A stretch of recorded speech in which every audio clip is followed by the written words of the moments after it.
Selamat datang di channel Cerita Cinta, channelnya cerita cinta romantis. Sebelum lanjut, mohon dukungannya dengan like dan subscribe dulu. Istri yang tak dianggap, bagian 46. Hakim terlihat ragu, mengambil napas panjang. Ia menyadari tekanan media luar biasa besar. Nama Anjani sedang ramai dibicarakan, dan setiap keputusan akan menjadi sorotan publik. Baik, ucap hakim akhirnya, sambil menatap kedua belah pihak.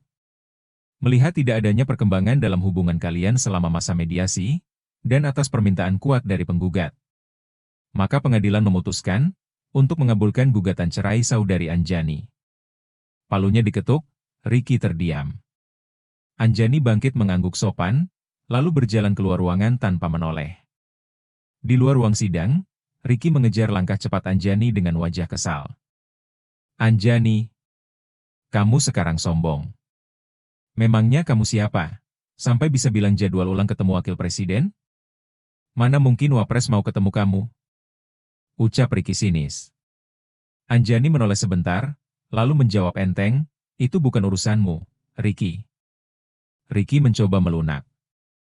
Anjani, maafkan aku, 3 bulan lalu aku juga lagi sulit. Tapi sekarang aku udah punya mobil, aku juga dapat warisan banyak, kita bisa mulai lagi. Anjani berhenti sejenak, lalu menatap tajam. Dengar baik-baik.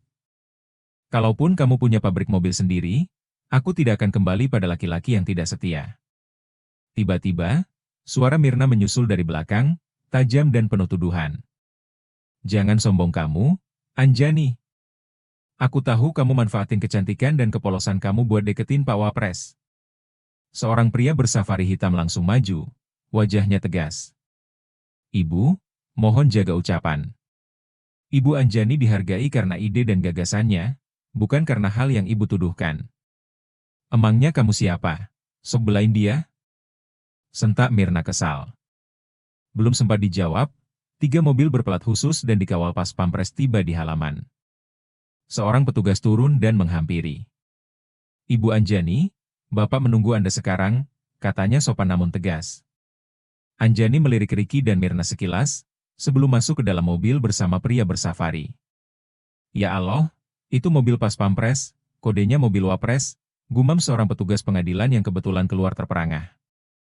Mirna dan Ricky tertegun. Kembali rasa sesal hinggap dalam benak mereka, meremehkan Anjani adalah keputusan terburuk mereka.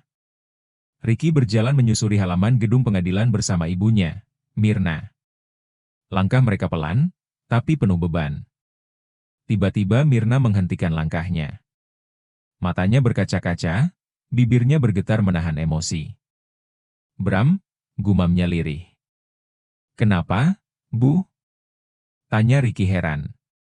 Tanpa menjawab, Mirna menggenggam tangan Ricky erat. Braam, teriaknya, kali ini lebih lantang, penuh gejolak rasa yang lama terpendam.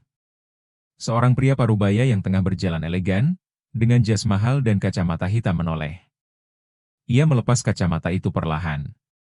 Matanya menyipit, bibirnya bergetar. Mirna? Gumamnya nyaris tak percaya. Ia melangkah maju, meninggalkan perempuan muda yang menggandeng lengannya. Mirna, ucap Bram, suaranya berat mengandung rindu yang menua bersama waktu. Bram, jawab Mirna pelan. Bram membuka tangan, hendak memeluk Mirna. Namun tiba-tiba, buk. Satu pukulan keras dari Ricky menghantam wajah Bram hingga tersungkur. Ricky, jerit Mirna panik. Siapa kamu? Berani-beraninya memukul. Ucap perempuan muda di samping Bram menjerit marah. Bajingan. Kau tidak pantas menyentuh ibuku. Bertahun-tahun dia menderita karena ditinggalkan, sementara kau hidup enak dengan perempuan muda. Teriak Ricky dengan amarah yang tak tertahankan. Bram perlahan bangkit, ia menatap Ricky lebih lama, sorot matanya berubah. Tak perlu tes DNA, dari sorot mata, postur tubuh, hingga garis wajah, ada ikatan darah yang tak bisa disangkal. Mirna, apakah dia, anakku? Suara Bram serak nyaris tak terdengar, namun cukup untuk mengguncang dunia yang sempat mereka tinggalkan. Jangan panggil aku anak. Kamu tidak pantas. Bahkan sejak aku masih dalam kandungan, kamu sudah meninggalkan aku dan ibu. Bentak Ricky dengan mata berkilat. Beberapa pria berpakaian rapi langsung bergerak mendekat, berusaha melindungi Bram. Namun Bram mengangkat tangan dan berkata tegas, "Menjauh kalian, dia anakku." Ricky. "Nak, demi ibu. Tolong maafkan ayahmu," ucapnya lirih memegang lengan Ricky dengan lembut. Mirna melangkah maju dengan mata berkaca-kaca. Ricky menoleh padanya dengan sorot mata tajam namun penuh luka. "Tapi, Bu, dia yang membuat ibu menderita. Ibu terpaksa menikah dengan pria lain, yang setiap hari hanya menambah luka. Hidup kita berdua begitu sulit. Dan kalau saja ibu tidak mendidikku dengan keras, aku tidak yakin bisa bertahan." Suaranya parau menahan emosi. "Maafkan Bapak, Nak. Waktu itu Bapak bukan siapa-siapa. Bapak miskin dan merantau untuk mencari penghidupan. Bapak sempat mau menikahi ibumu, tapi kecelakaan menunda semuanya. Setelah itu, semua terlambat. Sekarang ikutlah Bapak, hidup bersama Bapak." Ucap Bram, wajahnya penuh penyesalan. Ricky menatap ibunya. Di mata Mirna, ada cinta yang belum padam, cinta yang lama terpendam pada Bram. "Percuma kamu kembali ke ibu. Kamu saja sudah punya istri semuda itu," tuduh Ricky melirik perempuan yang berdiri di samping Bram. "Astaga, itu bukan istriku. Itu anakku, Fiona." "Adikmu, Ricky," jawab Bram tersentak, lalu tersenyum lemah.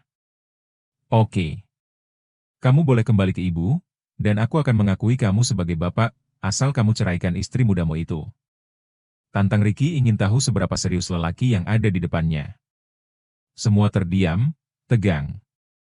"Dasar pencundang," ucap Ricky dingin. "Lupakan niatmu kembali ke ibu." "Nak, sekarang aku memang sedang proses cerai." "Hari ini sidang pertama," Bram menjawab dengan lirih. Ricky menghela napas panjang. Ia menoleh lagi ke wajah ibunya, yang masih menatap Bram dengan harap yang tak sanggup disembunyikan. "Baiklah kalau begitu," ucap Ricky pelan menatap Bram dengan tajam. "Aku akan mengakui kamu sebagai bapak. Tapi ingat, kamu harus membahagiakan ibuku." Bram menahan napas, lalu mengangguk dengan mata berkaca. "Terima kasih, Nak. Bapak janji, Bapak akan menebus semua kesalahan masa lalu." Mirna tak kuasa menahan air mata, ia menutup wajahnya dan menangis dalam pelukan Bram. Ricky berdiri di samping mereka, mencoba menahan gejolak emosi dalam dadanya. Seluruh hidupnya berubah dalam satu hari. Momen itu menjadi sangat mengharukan. Orang-orang di sekitar mereka ikut terdiam, menyaksikan pertemuan keluarga yang begitu dramatis. Namun di tengah kebahagiaan itu, ada hati yang terasa sesak. Fiona, gadis muda yang berdiri di samping Bram, tersenyum kecil. Tapi matanya menyimpan kekecewaan yang dalam. Ia menyembunyikan perasaannya, ikut tersenyum dalam kebahagiaan palsu yang memeluk sekelilingnya. Sementara itu, beberapa hari kemudian, Anjani berdiri di depan cermin sambil memegangi akta cerai yang baru saja disahkan. Ada kelegaan yang mengalir pelan dalam dirinya. Kini ia menyandang status janda, sebuah label yang tak pernah ia tulis dalam rencana hidupnya. Jika perpisahan adalah jalan terbaik, kenapa harus bertahan dalam kehancuran? Gumamnya lirih, seolah menegaskan keputusannya sendiri. Hari itu, Anjani memarkir mobilnya di pinggir jalan. Pandangannya langsung tertuju ke depot pengisian air milik Rizky.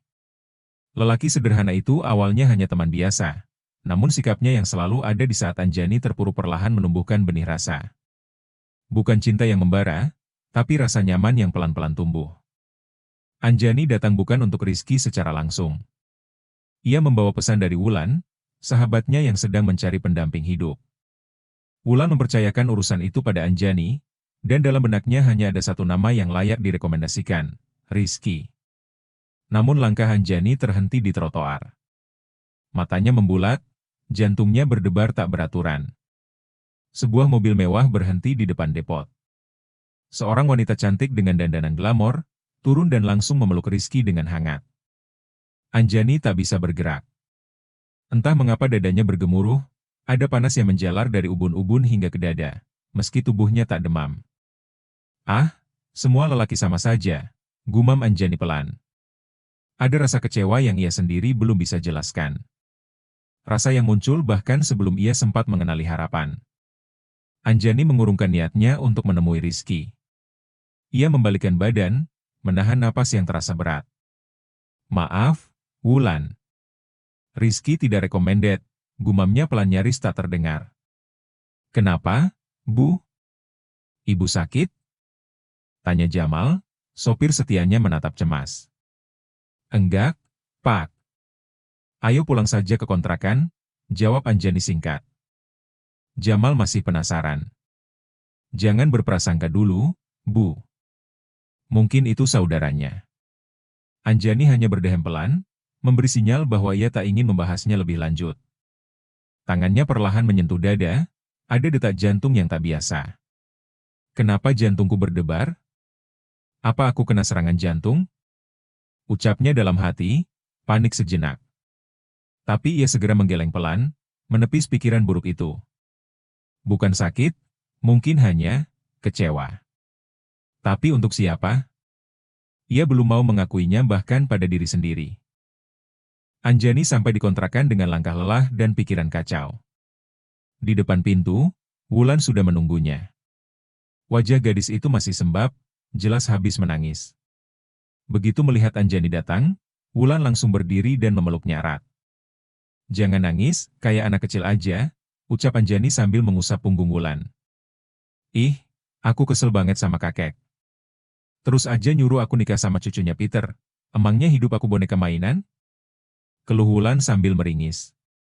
Anjani tersenyum samar, lalu menarik napas panjang. Maaf, Wulan. Sepertinya aku tidak bisa membantu. Wulan menatap wajah Anjani yang terlihat muram. Kenapa nih?